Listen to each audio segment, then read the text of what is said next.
إلا الله لا إله إلا الله لا إله إلا الله لا إله إلا الله لا إله إلا الله لا إله إلا الله لا إله إلا الله لا إله إلا الله لا إله إلا الله لا إله إلا الله لا إله إلا الله لا إله إلا الله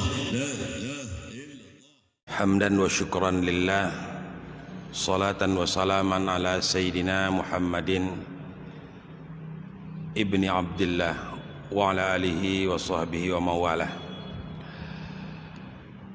Asyhadu la ilaha illallah wa asyhadu anna Muhammadan abduhu wa rasuluh la nabiyya ba'dah.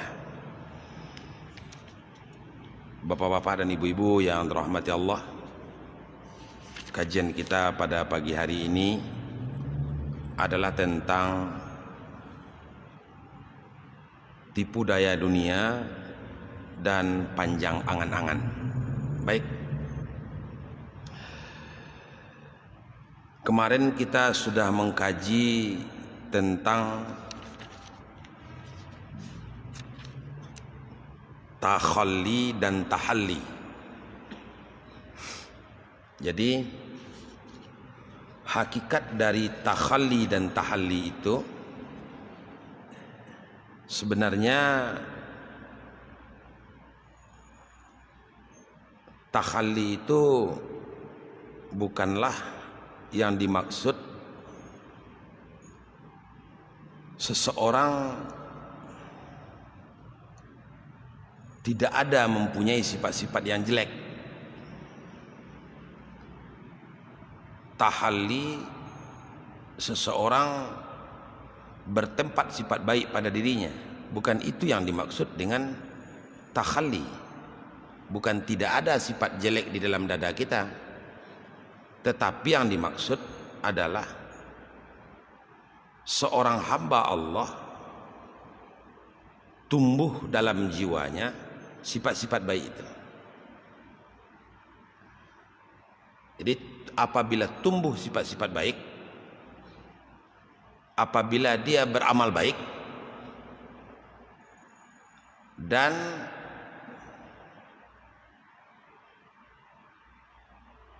dia berusaha mengosongkan sifat-sifat buruk itu di dalam jiwanya. Ada sifat buruk itu tetap.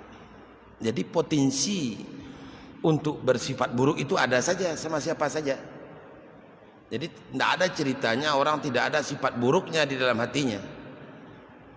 Jadi semacam ada benda di dalam gelas, kemudian kita ambil benda itu, kita buang, kemudian kita isi dengan benda lain. Bukan begitu. Bukan begitu yang dimaksud dengan takhalli dan tahalli. Kemarin dikatakan bahwa takhalli adalah mengosongkan diri dari sifat-sifat buruk. Tahalli mengisi diri dengan sifat-sifat baik. Yang dimaksud bukan diambil sifat buruk itu dicabut semuanya, kemudian diambil sifat baik dimasukkan ke dalam semuanya. Enggak begitu, tetapi ditumbuhkan pada diri manusia itu sifat-sifat baiknya, ditonjolkan sifat-sifat baiknya, dikemukakan sifat-sifat baiknya, sehingga dia berlaku baik. Dulu dia tidak bisa senyum, sekarang bisa senyum. Itu sudah tahalli itu. Ya. Dulu dia tidak pemurah, sekarang dia sudah pemurah. Itu sudah tahalli itu. Sudah terisi sifat baik pada dirinya. Dulu dia pemarah. Pemarah itu sifat jelek, sifat tercela. Dipadamkan sifat marahnya. Marah tetap ada. Karena marah pada hakikatnya itu tidak bisa dibuang. Marah itu tiba dengan secara tiba-tiba. Maka hakikatnya kita bukan disuruh untuk jangan marah. Jangan marah gimana? Marah untuk dibuang. Marah itu sama dengan cinta. Nah, Bapak begini Pak, bisa enggak kita ini dilarang untuk mencintai seseorang? Coba Pak, bisa tak? Kita cinta sama anak kita, kita cinta sama istri kita, kita cinta sama ayah dan ibu kita. Bisa enggak cinta itu dilarang? Enggak bisa dia cinta. Gimana melarang cinta? Tak bisa cinta dilarang. Rindu. Apa pernah merasa rindu? Pernah ya? Ya, kita pernah semuanya merasa rindu. Rindu untuk bertemu dengan ayah kita, rindu untuk bertemu dengan ibu kita, rindu untuk bertemu dengan saudara-saudara kita. Itu sifat dasar pada manusia. Apabila kita pupuk rasa cinta, apabila kita pupuk rasa rindu, itu namanya tahalli itu.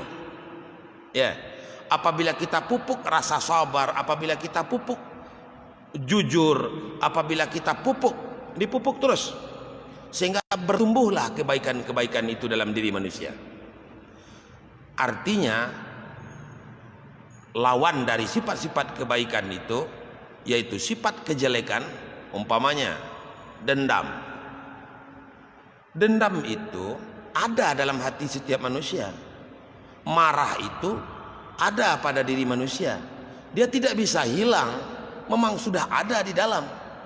Cuma apabila kita bisa meredamnya, apabila kita bisa menahannya, apabila bisa kita mengendalikannya, dengan bagaimana caranya? Dengan memperbanyak amal soleh, dengan memperbanyak mengetahui hikmah-hikmah bersikap kebaikan. Kita tahu bahwa sabar itu lebih menguntungkan untuk diri kita, untuk masyarakat banyak, daripada kita marah. Marah itu merugikan kita. Udah tahu kita akibat-akibat marah, udah tahu pula kita apa akibat-akibat daripada berdusta, akibat daripada berkhianat, akibat daripada tamak, sehingga kita belajar untuk tidak marah, tidak khianat. Akhirnya tertutuplah marah itu dengan pemaaf, penyantun, redha. Nah, ini yang dimaksud dengan takhalli dan tahalli yang disampaikan oleh Imam Al-Ghazali. Apabila roh manusia, jiwa manusia, jadi dalam istilah ilmu tasawuf, dalam istilah ilmu hakikat ya, yang pertama roh, yang kedua nafsi atau diri, yang ketiga kalbu. Di roh, nafsi, diri, kalbu, akal, dalam istilah ilmu tasawuf itu sama aja orangnya, itu juga, cuma tingkatannya berbeda. Dalam ilmu-ilmu yang lain nanti akan dibeda-bedakan, bukan kajian kita pada hari ini.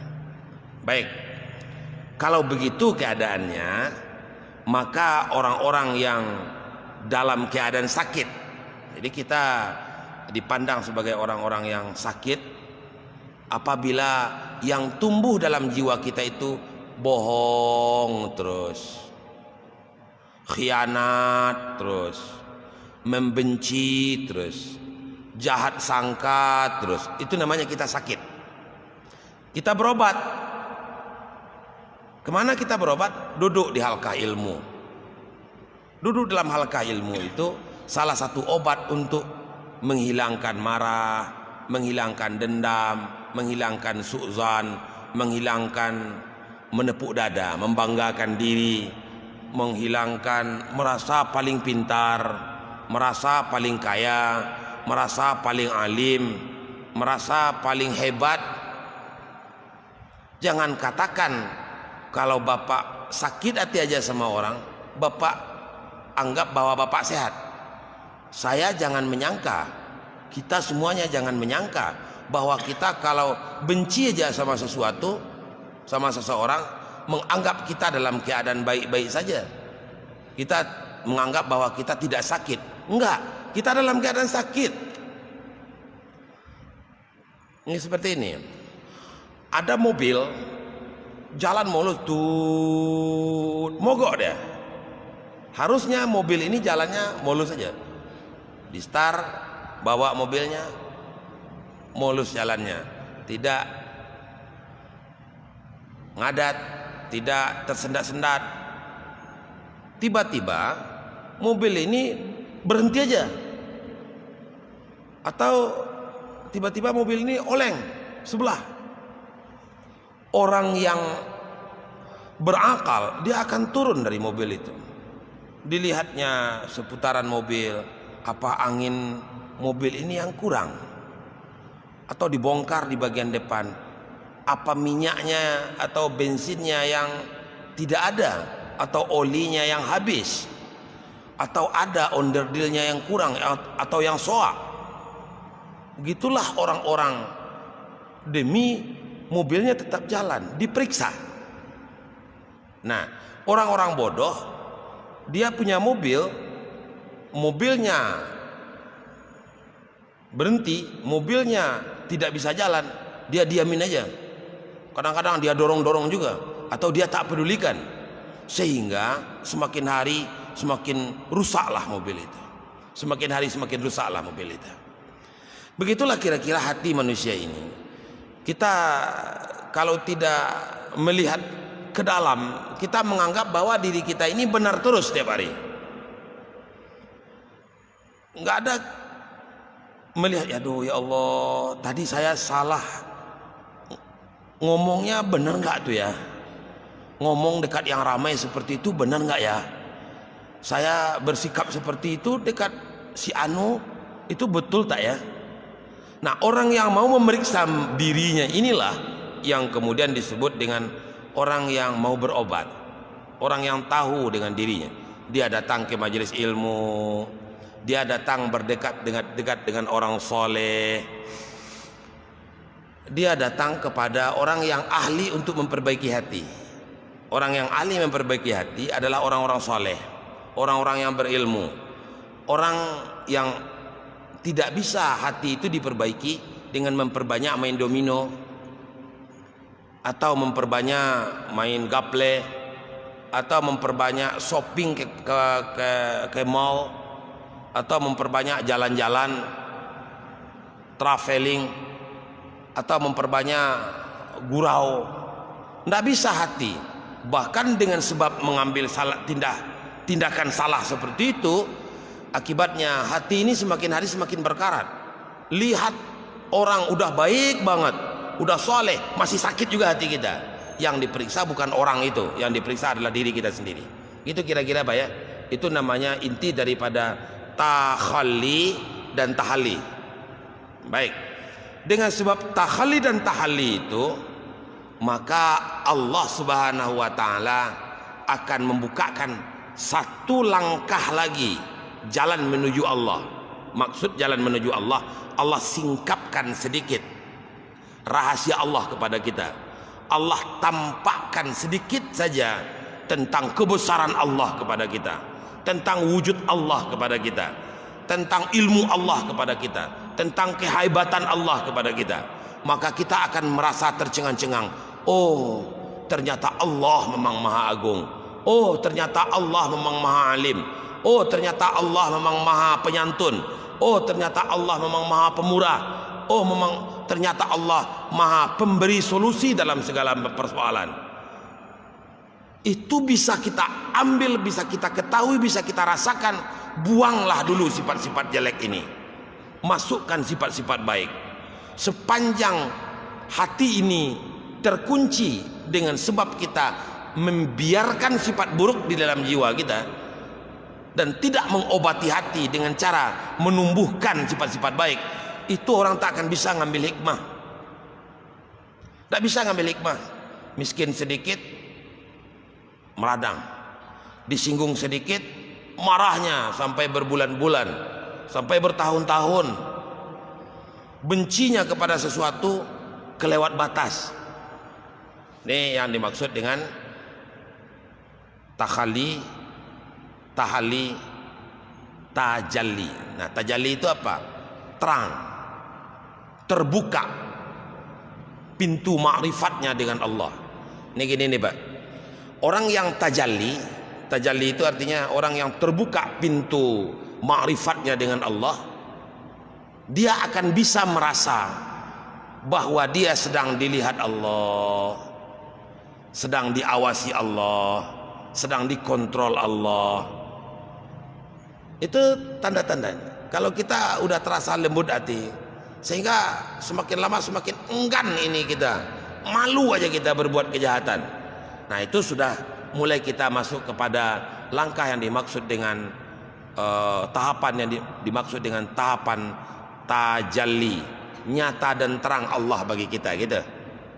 Jadi ulang lagi, takhalli, mengosongkan diri dari sifat-sifat jelek, sifat-sifat tercela, sifat-sifat rendah, sifat-sifat hina.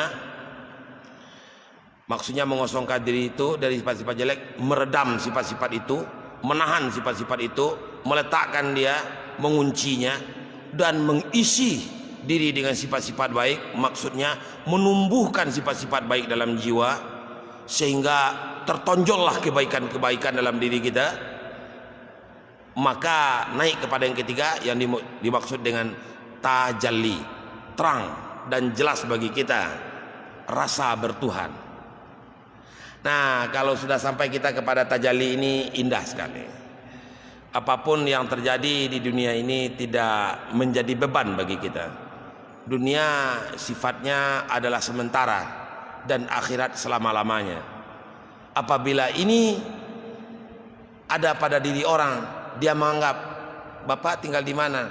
Saya tinggal sementara di sini nih, di gedung ini, rumah ini, sementara. Kok sementara Pak? Ya nggak tahu, besok mungkin saya pindah ke Temiang. Kita kan nggak tahu apa besok kita akan pindah ke Temiang atau sebentar lagi atau sebulan lagi, nggak tahu kita Pak ya. Walaupun kita masih muda ini, waktu nggak tahu juga, mana tahu sebentar lagi kita mati. Begini, rasa kedekatannya kepada Allah itu membawa dia bersikap tawadu. Udah baik dia, udah elok dia, udah mulai pintu hidayah masuk sama dia, udah punya ilmu pula dia. Namanya syaitan Pak, ini kaji kita ya, namanya syaitan nggak senang ini nih,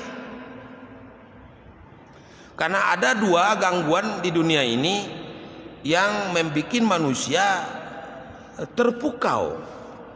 Ahli ilmu akan terpukau dengan dua ini. Yang pertama dunia, yang kedua syaitan.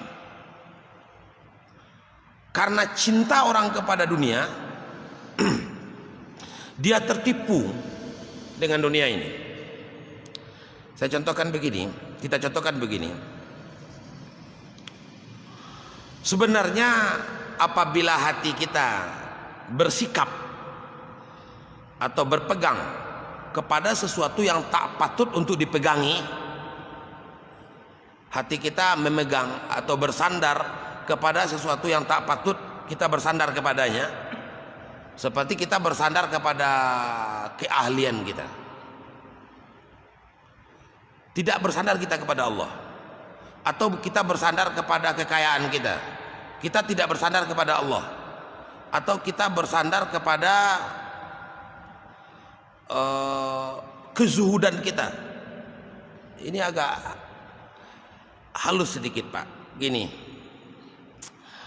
orang alim sering tertipu dengan ilmunya, sehingga ilmunya membuat dia terhijab dengan Allah. Itu sifat orang alim. Siapa yang alim? Ya kita ini udah ngaji, udah dengar pengajian. Kadang-kadang kita tertipu dengan ilmu kita.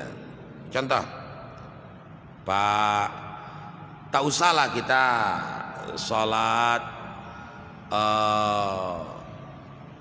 sunat qabliyah, sunat ba'diyah. Menuntut ilmu itu lebih afdal daripada ibadah. Maka utamakanlah menuntut ilmu, utamakanlah beramal-amal yang lain. Tidak perlu itu kita sholat duha, ya bolehlah sesekali berhentilah salat duha. Ya lebih baik kita untuk nuntut ilmu aja atau beramal tafakur aja. Kata orang ahli ilmu diganggu setan, karena berpikir itu 1 saat lebih baik daripada beribadah 1 tahun. Orang berilmu tahu Pak bahwa at-tafakkuru sa'atan khairun. Berfikir 1 saat saja lebih baik daripada beribadah 1 tahun. Ada yang mengatakan salat sunat 60 rakaat. Macam-macam hadis. Yang 1 tahun, hadis ini aja pakai. Berfikir 1 saat lebih baik daripada beribadah sunat 1 tahun. Orang ahli ilmu tertipu. Apa tertipunya? Dia diayun-ayun oleh setan. Sehingga orang ahli ilmu tak mau salat duha, tak mau salat tahajud, tidak mau salat qabliyah, ba'diyah, enggan melakukan sedekah. Dia nganggap ada ibadah yang paling bagus. Apa itu? Berfikir. Gitu Pak. Karena berpikir lebih baik daripada ibadah 1 tahun. Ini orang alim yang tertipu namanya. Dia udah alim tapi tertipu. Hati-hati. Jarak setan itu sangat kuat. Padahal an-najah fala takun mimman yatlubul akhirah bighairi amal. Keberhasilan jangan engkau harapkan keberhasilan di akhirat dengan tanpa engkau beramal soleh. Gunanya ilmu dipelajari agar kita bisa beramal. Begitu. Ini orang tertipu dengan ilmunya. Ini satu lagi contoh orang tertipu dengan ilmu. Gini Pak, kan ada Al-Quran mengatakan, apa kata Al-Quran? Aqimis shalah lidzikri. Dirikan oleh kamu akan salat. Dirikanlah salat lidzikri, agar ingat kepadaku, kata Allah. Ini Al-Quran nih Pak. Jadi tujuan salat itu adalah untuk mengingat Allah. Ahli ilmu tertipu. Ada ahli ilmu yang kena itu. Orang tak berilmu nggak tahu itu Pak. Dia nggak baca. Apa katanya? Aduh, kalau udah ingat kita kepada Allah, berarti tak perlu salat lagi ya? Gitu. Maka ada orang kerjanya zikir terus, tidak salat. Ada itu, ada Pak. Bahkan punya pesantren dia. Inna lillahi wa inna ilaihi raji'un. Ini berbahaya. Ahli ilmu tertipu. Dia dibolak-balikkan akalnya dengan didorong dunia. Ya, katanya orang ahli ilmu yang tertipu. Banyak contoh ahli ilmu tertipu. Sekarang ada juga ahli orang orang zuhud tertipu dengan kezuhudannya. Ini zuhud. Zuhud ini apa ini?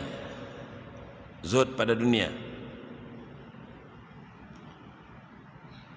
Pada dasarnya apabila orang tidak terkait hatinya kepada dunia, itu udah zuhud Pak. Ya, artinya bagi mereka dunia itu ya di dalam saku, tidak masuk ke dalam hati. Itu udah zuhud itu. Pada dasarnya seperti itu aja, yang lebih ringkas kita memahami zuhud. Orang udah ada di hatinya bahwa dah dunia ini nggak ada ini. Kalaupun dapat dunia, taruh aja saku. Tidak dimasukkannya ke dalam hatinya, cuma dimasukkan dalam saku aja. Ketika ada orang miskin membutuhkan, kasih. Ketika ada masjid membutuhkan, dikasih. Ada anak membutuhkan, dikasih juga. Ada istri membutuhkan, dikasih juga. Orang tua butuh, dikasih juga. Sehingga tidak ada keterkaitan hatinya kepada dunia. Udah bagus, udah bagus. Tapi ada juga orang zuhud ini tertipu dengan kezuhudannya. Apa contoh dia tertipu? Dia tidak butuh kepada dunia, sehingga dia melepaskan tanggung jawabnya kepada anak-anaknya. Dia melepaskan tanggung jawabnya kepada istrinya. Dia melepaskan tanggung jawabnya kepada ayah ibunya. Ya, dunia ini tidak ada perlu. Dia kemana-mana pakai baju compang-camping, tidak mau bekerja, tidak mau lagi berusaha, tidak mau lagi ngapa-ngapain. Padahal dia mempunyai tanggung jawab. Nah, ini orang zuhud tertipu nih. Ya enggak? Jadi kita tuh zuhud adalah sifat dalam hati. Adapun tanggung jawab dipenuhi gitu. Apa tanggung jawab kita kepada anak kita? Mendidiknya, mengasihnya makan dan minum, dikasih makan dan minum yang halal gitu. Ada juga orang ahli tasawuf tertipu. Cerita uzlah. Di kampung ini sudah terjadi kemaksiatan banyak. Di sana orang berzina, di sini berzina, di sana mabuk, di sini nodong, sini pembunuhan. Pokoknya kampung ini udah kampung jelek sekali umpama. Contoh. Maka kalau dalam keadaan seperti itu, apa yang disuruh kepada kita? Disuruh kepada kita untuk menyendiri. Apabila maksiat betul-betul udah jahat di kampung, kita disuruh untuk memisahkan diri, menjauhkan diri dari kampung seperti itu. Menjauhkan diri dari kampung yang seperti itu namanya uzlah. Apa namanya, Pak? Uzlah. Uzlah, menyingkir ke tempat yang sepi agar kita bisa beribadah dengan tenang. Ternyata dia ahli ilmu satu-satunya di kampung itu. Di kampung itu kalau ada orang mati, hanya dia yang bisa mensalatkan umpamanya. Di kampung itu kalau ada masjid, hanya dia satu yang bisa jadi imam. Dia cuman yang bisa, tapi dia tetap juga pergi uzlah. Ini satu buah ketertipuan daripada ahli tasawuf. Ahli tasawuf jangan sibuk dengan dirinya saja, tapi dia harus tahu juga bagaimana tuntutan masyarakat kepadanya. Apa tuntutan umat kepadanya? Tidak ada orang yang akan jadi imam di satu daerah. Kita pergi pula, itu tak boleh.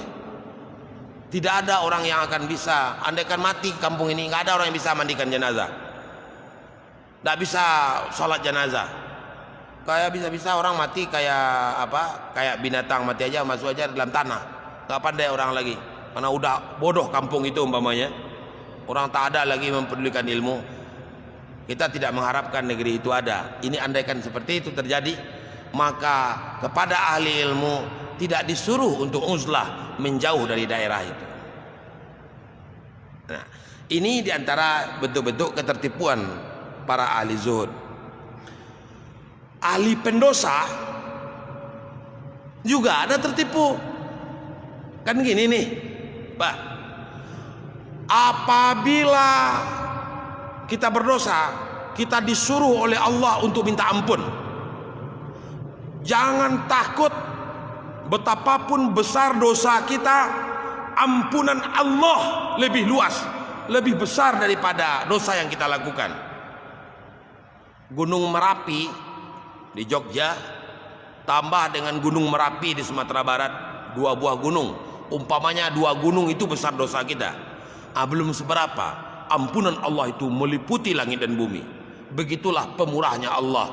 Syaratnya apabila kita mau minta ampun kepada Allah, mau kita bertaubat kepada Allah, itu kajian didengar.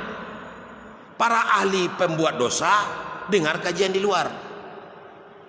Oh iya ya, kalau begitu ampunan Allah itu nggak sulit-sulit banget ya, katanya. Gampang itu mah, murah saja nanti. Buat dosa berapapun kita buat dosa, bisa saja Allah ampunkan kita nanti. Karena Allah kan maha pengampun, Allah kan maha pemaaf. Oleh karena itu ditunda-tundanya untuk bertaubat. Ini namanya orang pembuat dosa, dan dia udah tahu akibat dari dosa itu, yaitu kemarahan Allah. ditunda-tunda taubat karena dia tertipu.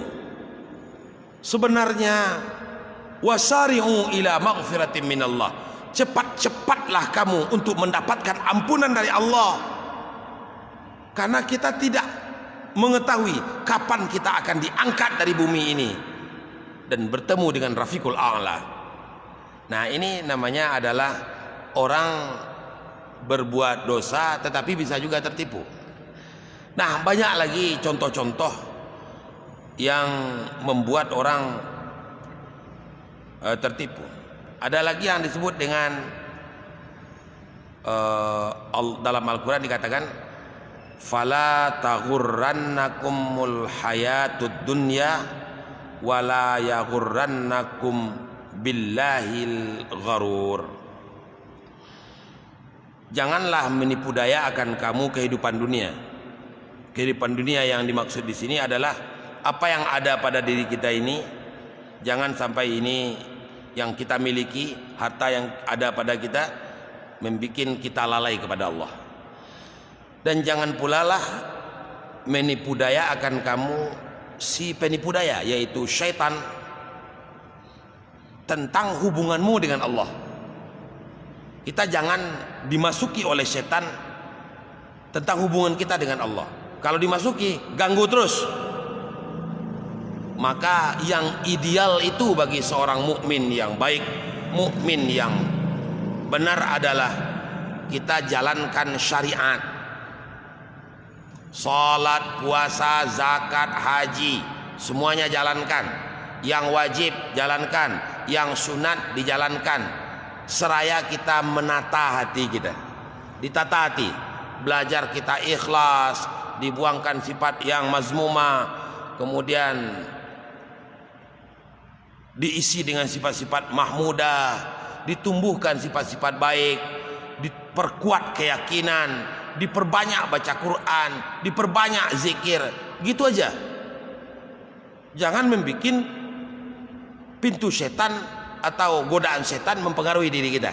Kira-kira seperti itu yang dimaksud dengan tipu daya dunia dan tipu daya setan. Mudah-mudahan kajian ringkas ini mempunyai berkah untuk kita, ada berkat, ada manfaatnya. Billahi taufik. Wassalamualaikum warahmatullahi wabarakatuh.